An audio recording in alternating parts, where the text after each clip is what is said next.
La population a pu aller à Onitsha. Sur Monique. Non, on a pas de rapport.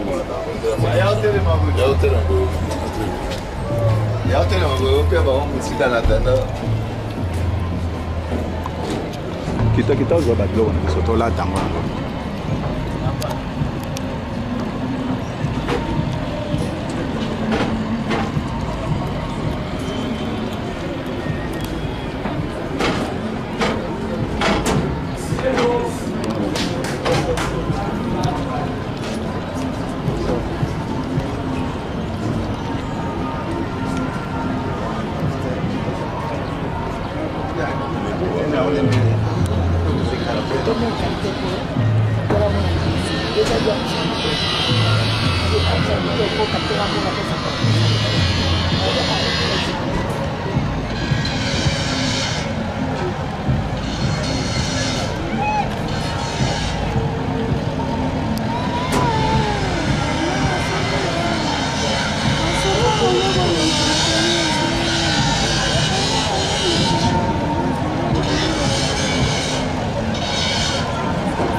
Surtout d'être courageux et de ne pas se laisser distraire par les manœuvres dilatoires du régime finissant.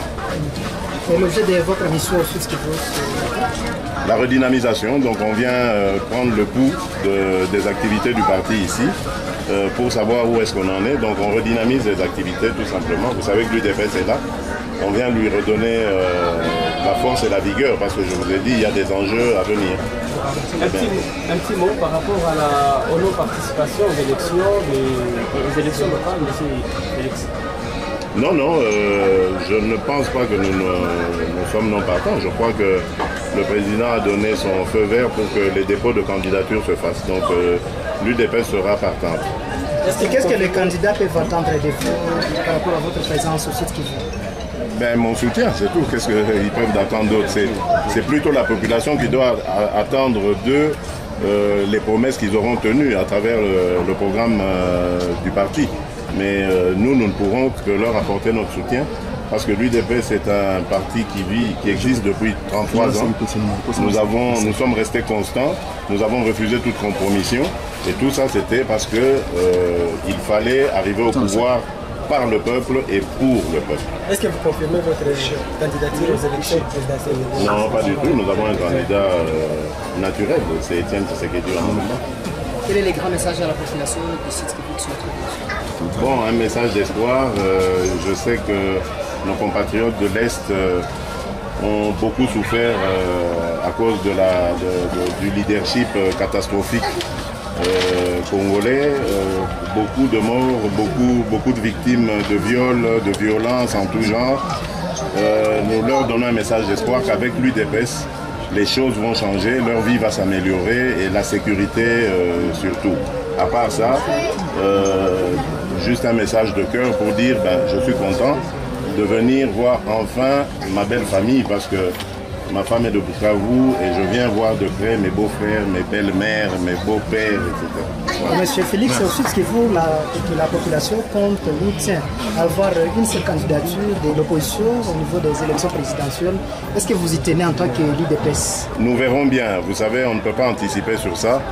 Moi, je pense que comme ça en est fini ou ça en sera fini très bientôt pour le régime Kabila et pour M. Joseph Kabila, je crois que tout dauphin qu'il désignera n'aura aucune chance de gagner. Et à ce moment-là, on n'a pas besoin de faire une union de l'opposition. Mais on verra bien en fonction, parce que l'union de l'opposition se fait en fonction des programmes. Il faudrait une cohésion dans le programme, dans le projet de société que nous voulons pour transformer le Congo. Et donc c'est à partir de ça qu'on verra s'il y aura. Mais ce n'est pas exclu, l'UDPS ne ferme la porte à aucune autre force politique acquise au changement. Une toute dernière question, M. Félix. C'est pour ceux qui disent que l'opposition politique en RDC est divisée. Quel est le mot que vous allez leur dire? Non, nous ne sommes pas divisés. Nous sommes d'accord sur un point, en tout cas. Le plus essentiel, à mon avis, c'est que Kabila doit partir. Donc nous ne sommes pas divisés. Il y a peut-être quelques divergences d'approche, au niveau de l'approche globale, mais sinon, nous ne sommes pas divisés. Nous avons le même désir, le même objectif, c'est que Kabila s'en aille. Voilà. Et comment vous jugez les frappes que nous avons appelé Jésus-Christ. Il est venu pour donner sa vie pour l'humanité. Et chacun de nous sait bien que Jésus ne nous a pas dessus. Depuis qu'il était né, il n'avait pas de travail. C'est à l'âge de 30 ans que Jésus a commencé son ministère. Maintenant, et son ministère n'a même pas duré. Après 3 ans, il fut crucifié sur la croix. Cette histoire est comparable au parcours de l'UDPS. L'UDPS a combattu il y a aujourd'hui 33 ans. L'UDPS a combattu pour la démocratie. Et pendant que ces 33 ans, nous avons eu des gens de mauvaise foi qui se sont intercalés contre l'UDPS, qui n'ont pas voulu que la volonté du peuple soit faite. Et dans ces 33 ans, aujourd'hui, nous les avons vus. L'UDPS a un message d'espoir pour vous dire bientôt, sans doute, si nous les croyons comme nous sommes des chrétiens, bientôt nous aurons le pouvoir à main et nous allons faire la volonté du peuple. C'était juste ça. Mais aussi,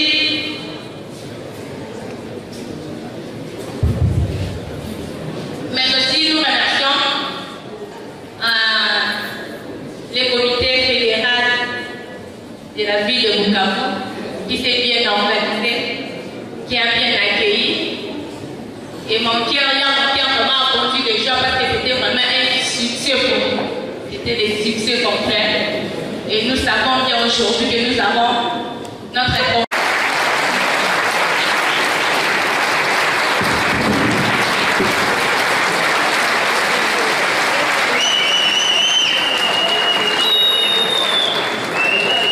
Bienvenue, bienvenue, bienvenue, bienvenue, bienvenue.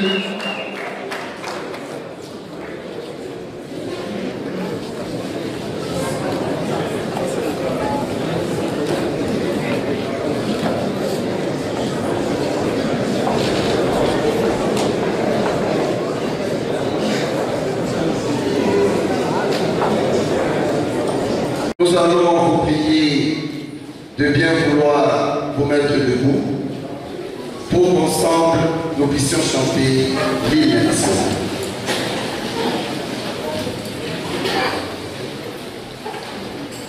Et pour au collège 1, 2, 3.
Merci chers amis, merci chers invités.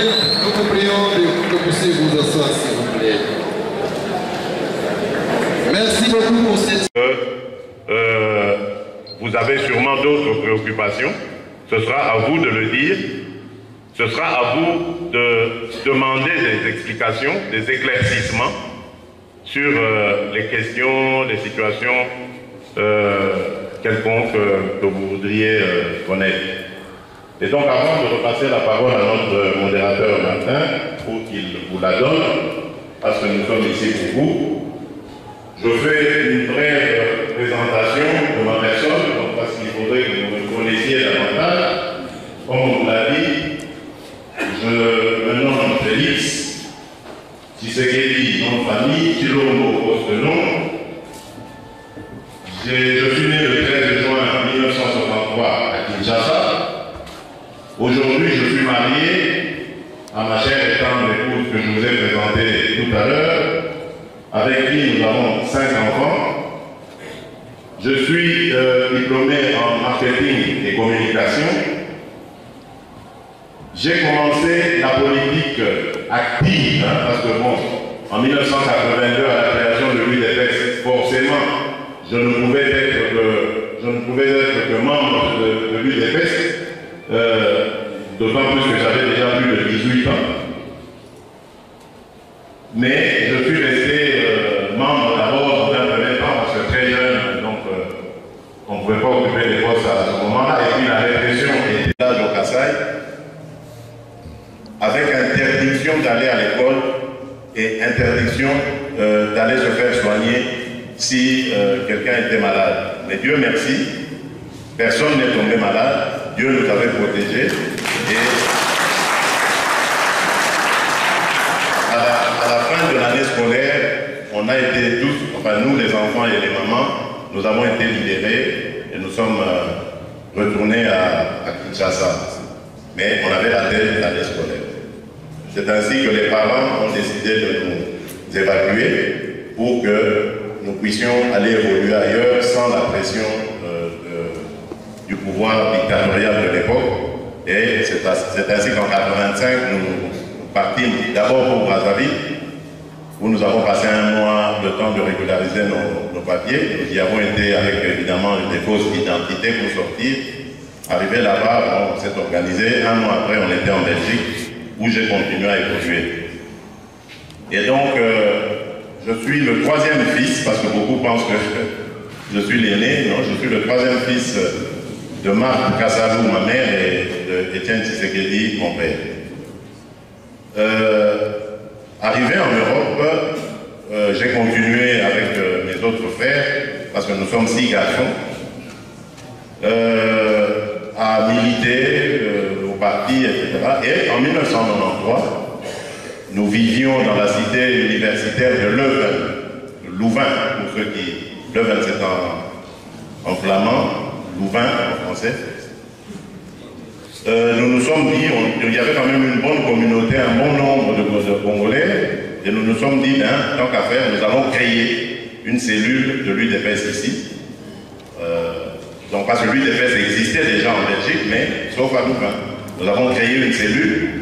Il y a encore un des ancêtres de cette cellule qui est devenu mon conseiller politique, avec qui nous avons créé la cellule et nous nous sommes fait élire dans le premier comité cellulaire de Leuven, que j'ai eu l'honneur de présider.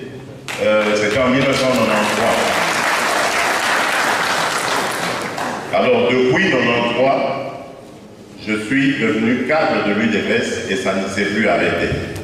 De la cellule, quelques années plus tard, les amis étant satisfaits de mon rendement, ont proposé que j'aille au niveau fédéral, où il y a eu, à l'époque, à l'UDPS, il y avait des élections à tous les niveaux. Donc il y a eu d'autres élections, j'ai été élu vice-président et réélu 2 fois, et là je suis resté à peu près 12 ou 13 ans, avant d'être désigné au niveau national par le président, cette fois d'abord comme adjoint au secrétariat national de relations extérieures, et maintenant, après le congrès, là, je suis titulaire de ce département. Donc voilà, je suis un enfant de la maison, je ne suis pas un parachuté parce que je suis le fils du président, non. Je suis un combattant. Et à chaque fois que j'ai l'occasion de le faire, eh bien, je me bats aux côtés des miens. Maintenant, je suis beaucoup plus permanent au Congo. Mais avant, je venais quelques mois, je partais. Et avant, c'était en 2005, vous vous rappelez, lorsqu'on a eu le fameux combat contre la communauté internationale à l'époque, celui de... tout s'arrête le 30 juin. Là, c'est un jour de joie pour moi parce que la mobilisation était forte. Nous avions réussi à paralyser toute la ville. Le pouvoir s'apprêtait à fêter les 45 ans d'indépendance du Congo, mais ça n'a pas eu lieu grâce à la mobilisation de l'UDPS.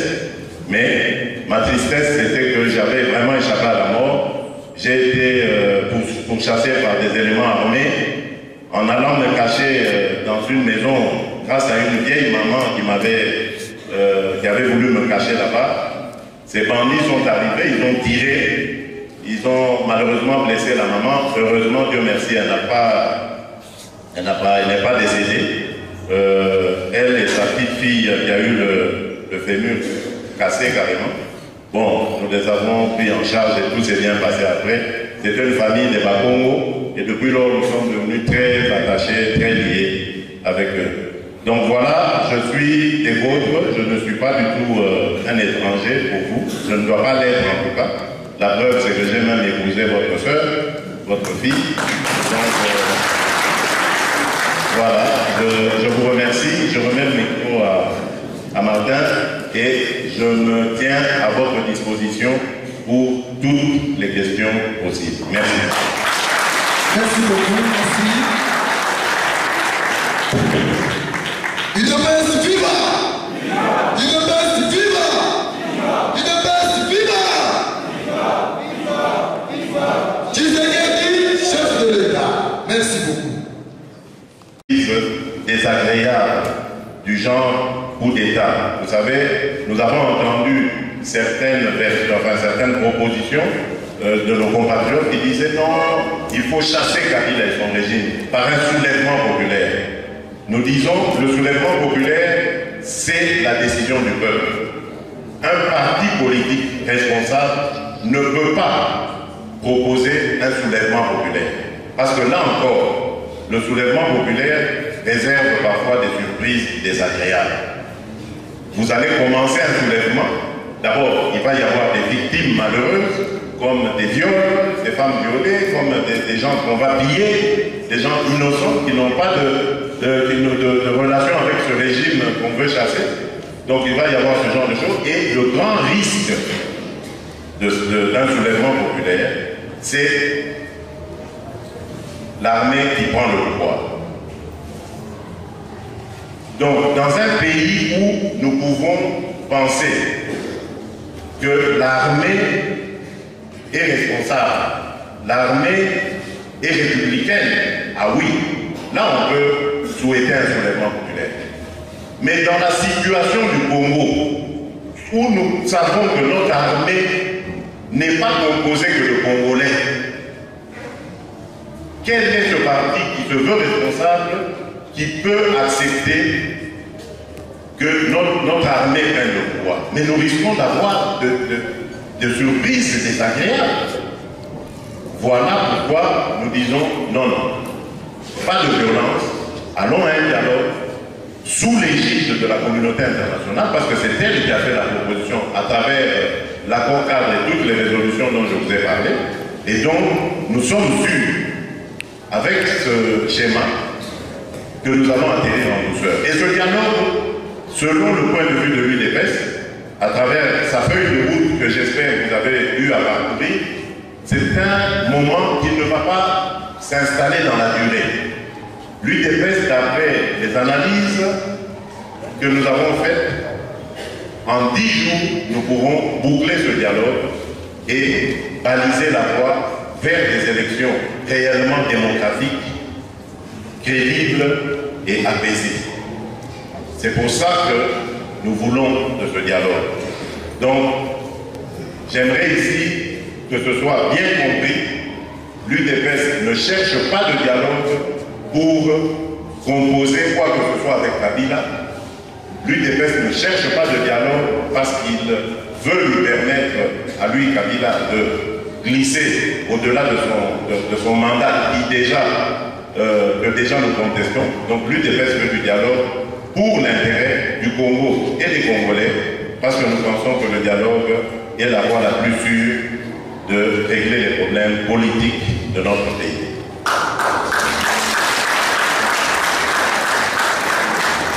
Et donc, puisque je vous parlais des manœuvres de ce pouvoir en vue de brouiller les pistes, je crois que vous avez suivi il y a déjà plusieurs semaines la sortie du fameux calendrier afin de pouvoir avoir une idée.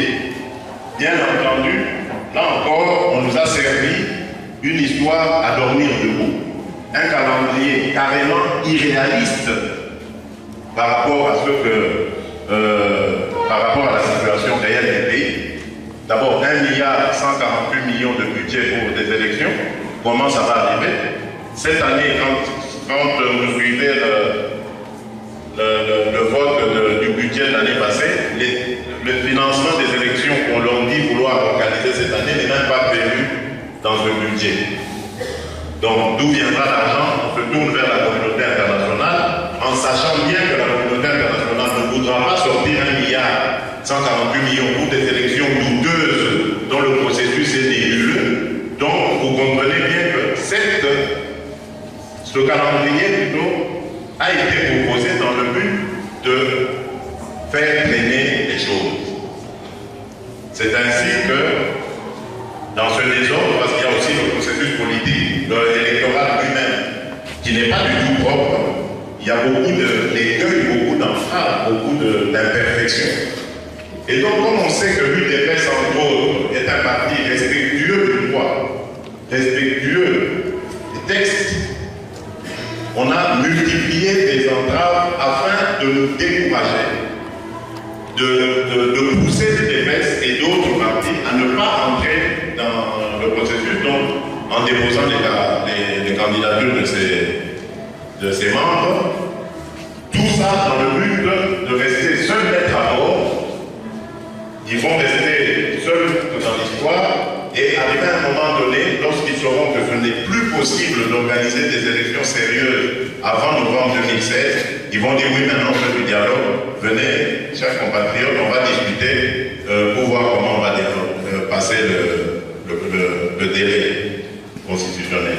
Et là, nous disons encore non, nous n'accepterons pas. Voilà pourquoi l'UDPS a voulu prendre le taureau par les cornes. Nous avons dit, nous allons demander à nos candidats, à nos membres de déposer leur candidature à la CENI. Nous ne le faisons pas parce que nous croyons une frange importante de la population qui n'a pas été enrôlée. Vous savez que depuis 2011, beaucoup de jeunes gens sont arrivés en âge de voter. Ils sont des millions à travers la République. Et on veut mettre tous ces jeunes gens de côté et aller à des élections. Mais comment on va faire? Donc ça, ce n'est même pas constitutionnel. Donc nous ne pouvons pas aller contre ça. Et nous savons que ce sont des manœuvres de pouvoir. Entre autres aussi, la CENI elle-même, elle est composée de gens qui n'ont aucune crédibilité vis-à-vis de la population. Donc là aussi, nous devons discuter pour que nous ayons une CENI qui rassure tout le monde. Et donc il y a comme ça des tas de choses qu'il reste à faire, mais que nous voulons obtenir par la pression. Nous ne voulons pas donner l'occasion à ce pouvoir d'avoir pour le contrôle de la situation. Vous allez voir que maintenant que l'UDPS a autorisé à ses candidats d'aller déposer leur dossier à la CENI, le pouvoir va nous sortir une autre histoire ici, d'ici là, vous allez voir, pour essayer encore de manœuvrer. Mais nous sommes déterminés, nous aurons le dialogue et nous irons à des élections réellement libres, démocratiques et transparentes. Et au bout du compte, Joseph Kabila quittera le pouvoir à la tête.